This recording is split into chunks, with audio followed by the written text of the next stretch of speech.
Taste the Daily.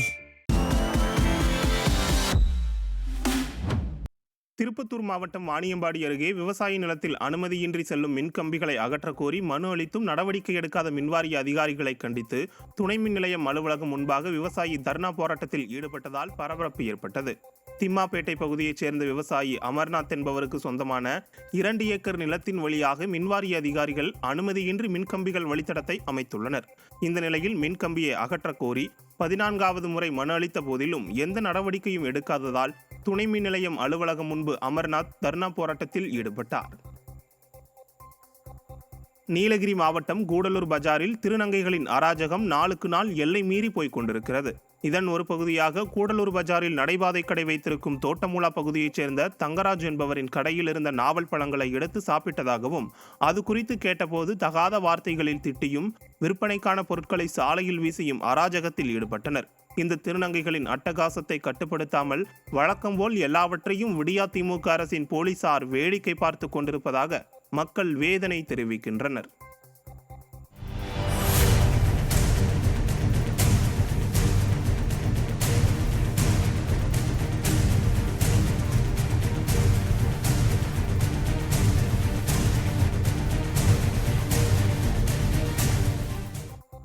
Kovai மாவட்டம் பொள்ளாச்சி அடுத்த ஆலியார் கவியருவியில் 6 மாதங்களுக்கு பின்னர் சுற்றுலா பயணிகள் குளிக்க அனுமதி அளிக்கப்பட்டுள்ளது.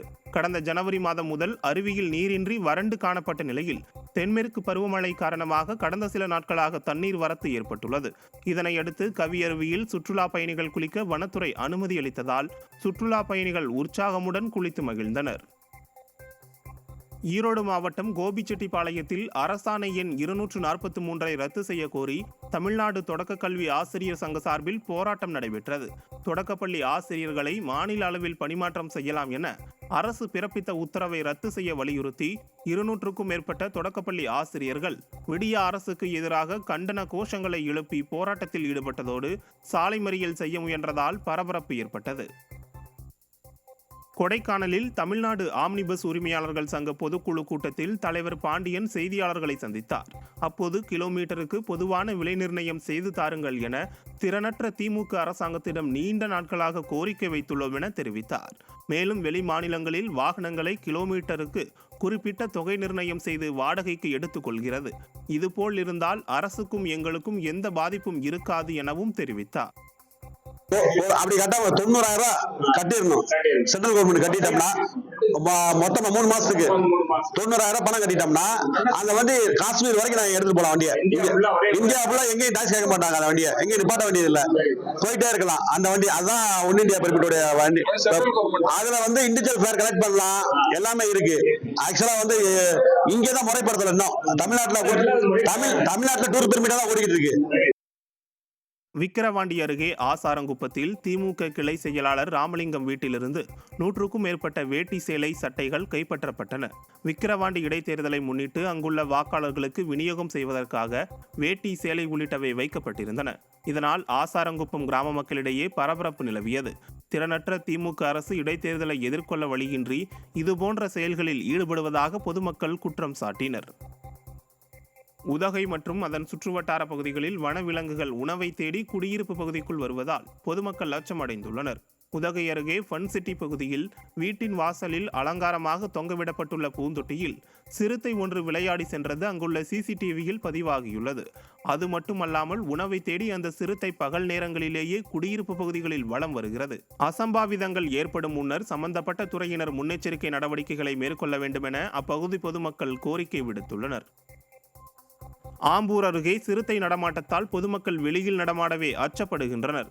திருப்பத்தூர் மாவட்டம் ஆம்பூர் அடுத்த கீழ் ஈச்சம்பட்டு பகுதியில் விவசாய நிலத்திற்குள் மாடுகள் மேய்ந்து கொண்டிருந்தன. அப்போது திடீரென புகுந்த சிறுத்தை ஒன்று கன்றுக்குட்டி அருகே நின்று கொண்டிருந்தது. அதை கண்டு அச்சப்பட்ட மக்கள் கூச்சலிடவே சிறுத்தை மலைப்பகுதிக்கு சென்றுள்ளது. கடந்த மாதம் திருப்பத்தூர் நகர பகுதிக்குள் நுழைந்த சிறுத்தை ஒன்று நீண்ட போராட்டத்திற்கு பின் பிடிக்கப்பட்டு வாணியம்பாடி அருகே உள்ள மலைப்பகுதியில் விட்டதால் மீண்டும் அதே சிறுத்தை வந்துள்ளதா என அப்பகுதி மக்கள் அச்சத்தில் உள்ளனர்.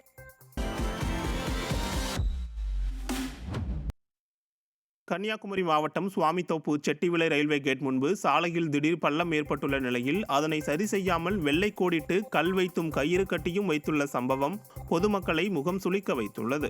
அந்த பள்ளத்தின் அடியில் நீர் தடம் செல்வது போல் உள்ளது. எனவே அப்பகுதி மக்கள் இந்த பிரச்சனையை உடனடியாக சரி செய்து தர வேண்டும் என வலியுறுத்தி வந்தனர். ஆனால் இந்த பிரச்சனைக்கு நிரந்தர தீர்வு காணாமல் தற்காலிகமாக விபத்து ஏற்படாத வண்ணம் தடுப்பு வைத்து சரி செய்துள்ளனர். விடியா திமுக அரசு மக்களின் அடிப்படை பிரச்சனையை கூட சரி செய்ய முடியாதா என அப்பகுதி மக்கள் கேள்வி எழுப்பியுள்ளனர். கோவையில் மேடை கலைஞர்கள் திரைநாயகர்கள் போல் வேடமணிந்து மாவட்ட ஆட்சியரிடம் மனு அளித்தனர்.